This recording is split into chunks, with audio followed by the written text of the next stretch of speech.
જોઈ લીધું ને બારે લગ્ન પેલા માસી શું કહેતા હતા કે અમારી વહુ તો બહુ સારી છે, અમારું બહુ ધ્યાન રાખે છે, એકદમ ગાય જેવી છે, ગાય જેવી. અને અત્યારે 3 ટાઈમનું જમવા માટે એને છે ને વહુ પાસે ભીખ માંગવી પડે છે. મમ્મી તું ધ્યાન રાખજે, તારો આવો હાલ ન થઈ જાય. વહુને તું બહુ માથે ચડાવીને રાખે છે ને પાછી. તને જોઈને હવે મને સમજાણું કે વેવાણ કેમ તને ડ્રેસ ને એવું નથી પહેરવા દેતા અને તમારે કેમ એટલા બધા ઝઘડા થાય છે. તારો જીબડો બહુ મોટો છે ને નાની નાની વાતમાં બધી વાતમાં બાદવાદ મણે છો. હા બહુ બોલે છે અને પહેલેથી આવી ટેવ પડી ગઈ બોલવાની. આ સાસુઓ વચ્ચે તો બહુ પ્રેમ છે અને અલગ કઈ રીતે પાડું? આવી રીતે તો મમ્મી મને ભૂલી જ જાય છે, મને પ્રેમ નહીં કરે. આઈડિયા સાંભળો ને, હું એમ વિચારું છું કે આપણા ઘરને છે ને કલર કરાવી નાખીએ. આ રંગ બહુ જૂનો થઈ ગયો છે. મમ્મી હું અત્યારે સાંભળીને આવી છું કે ભાભી છે ને આ ઘરમાં કલર કામ કરાવવાની વાત કરે છે અને એને તને પૂછ્યું નથી મમ્મી આ ઘરમાં તારી કોઈ ઇજ્જત છે કે નથી? હું તને કેટલા દિવસોથી કહેતી આવી છું કે આ ઘર ઉપર ને ભાભી ઉપર છે ને હક જમાવાનો રાખ, નકર છે ને હાથમાંથી નીકળી જાય. કોઈક દિવસ છે ને આ ઘરનો નકશો બદલી નાખશે અને તને એની આંગળી ઉપર નચાવશે. મમ્મી હું તને હજી કહું છું કે આ ઘરમાં કલર કામ છે ને તું તારા હિસાબથી કરાવું. ભલે ને એના હિસાબથી કલર કામ કરાવે, આ ઘરમાં એને રહેવાનું છે, આ એનું ઘર છે, એને આ નવા જમાનાની વહુ છે, એના હિસાબથી એને કરવા દે ને જેમ કરે એમ.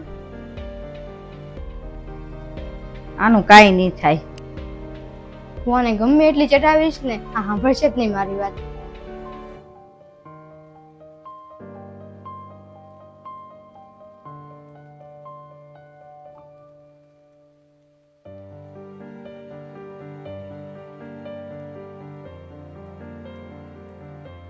ડ્રાય ફ્રૂટ્સ, અરે વાહ, હવે મજા આવે છે. મમ્મીને બધી કહી દઈશું, કાજુ બદામ અખરોટ બધું છે આમાં.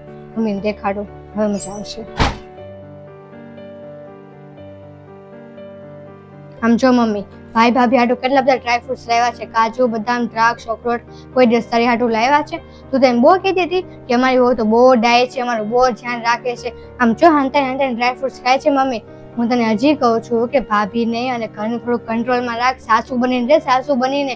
કોઈક દિવસ એવા દિવસો જોવા પડશે કે છે ને વહુ છે ને 3 ટાઈમનું જમવાનું નહીં આપે, વૃદ્ધાશ્રમમાં નાખી આવશે. સાંભળ આસ્થા, તારે જેટલા દિવસ આયા મારા ઘરે રહેવું હોય ને એટલા દિવસ તું રે, પણ અમને હાહુઓની વચ્ચે છે ને તું ઝઘડો ન કરાય. અને તું હુકા મેવાની વાત કરે છો ને એ તારા ભાઈએ નથી આપ્યા, તારા ભાભીને ઈ છે ને મેં આપ્યા છે. કેમ કે આખો દી હાલચાલ કરતી હોય ને કામ કરતી હોય ને થાકી જાય ને એટલે એમાં તારે કાંઈ બોલવાની જરૂર નથી. તું કારની બોલ બોલ કરે છો, મારા ભાઈએ આપ્યા છે ને મારે ભાઈએ આપ્યા છે.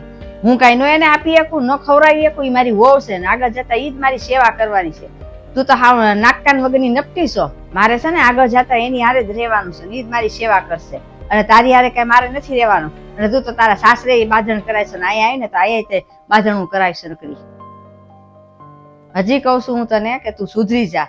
અને હું મારી વહુનું અત્યારે ધ્યાન નહીં રાખું ને ગઢપણમાં મારી સેવા કોણ કરશે? ઈ જ કરશે સેવા મારી. અને આ નાની નાની વાતમાં છે ને વેર ને ઝેર ને એવું ન રખાય. હું હજી કહું છું તું સુધરી જા, તારી સાસુની અહીંયા ખોદણી ન કર. અને હું જેમ રાખું છે ને મારી વહુને એમ તને તે તારી હાવું છે ને તને રાખશે ને પ્રેમ કરશે. જો તું એની ખોદણી નહીં કર ને તો. મને માફ કરી દેજે મમ્મી, મારી ભૂલ હતી. તું સાચું કહે છો. હું દર વખતે મારા સાસરે રહેતી છે ને હું અહીંયા વહી આવતી હતી, મારે કામ ન કરવું પડે ને એટલે. મમ્મી હવે મારે સાસરે જવું છે, મારે મારા સાસુનો પ્રેમનો અનુભવ કરવો છે. મમ્મી તું તારે સાસરે જવું હોય ને તો તું જા.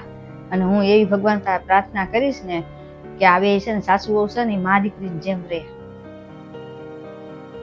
મમ્મી તારી જેવી માં છે ને દરેક દીકરીને મળે ને તારી જેવી સાસુ દરેક વહુને મળે ને તો એક કે દીકરીનું વહુનું ઘર ન તૂટે. મમ્મી ચાલ મમ્મી, ભાભીનો સામાન છે ને એને કબાટમાં પાછું મૂકી આવું છું.